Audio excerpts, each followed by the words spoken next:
morning, viewers. Welcome to my brief devotion titled Fresh Bread. And I do hope that it makes an impact in your life as you begin a new day in Christ. What does it mean in layman's terms that God is holy and righteous? It means that He hates everything that is wrong and sinful.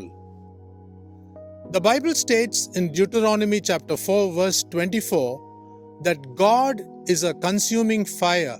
No one can meet Him and live because all people are sinful.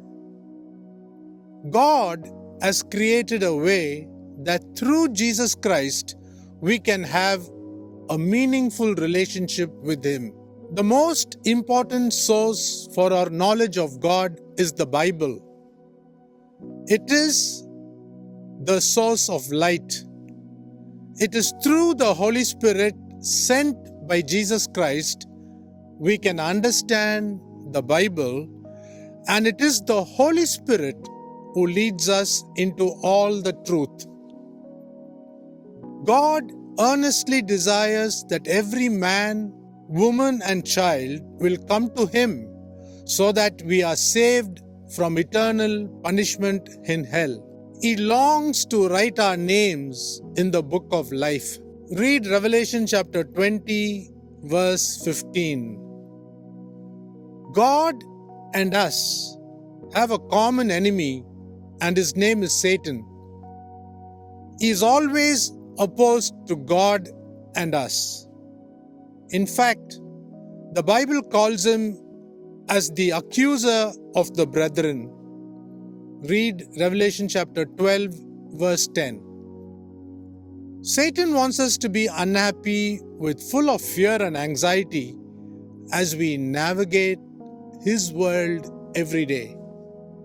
He only comes to steal our joy, kill our dreams, and destroy our lives.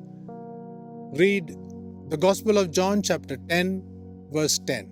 But God has already handled him in such a way that if we receive Jesus Christ, we can receive eternal life through him.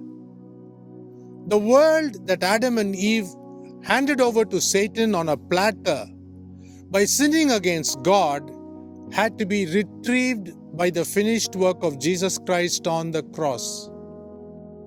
It is only by this act of Jesus Christ Satan has lost grip over mankind. Eternal life has been re-established after the fiasco in the Garden of Eden. God in His Word has ensured that Satan, the enemy of God and man, be locked up in Tartarus for 1,000 years so that man can enjoy living with Christ for 1,000 years.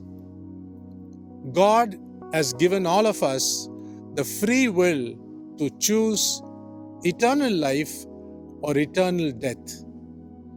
May God in Christ, with the help of the Holy Spirit, help us to hold on to eternal life in Christ. Think about this. Have a great day.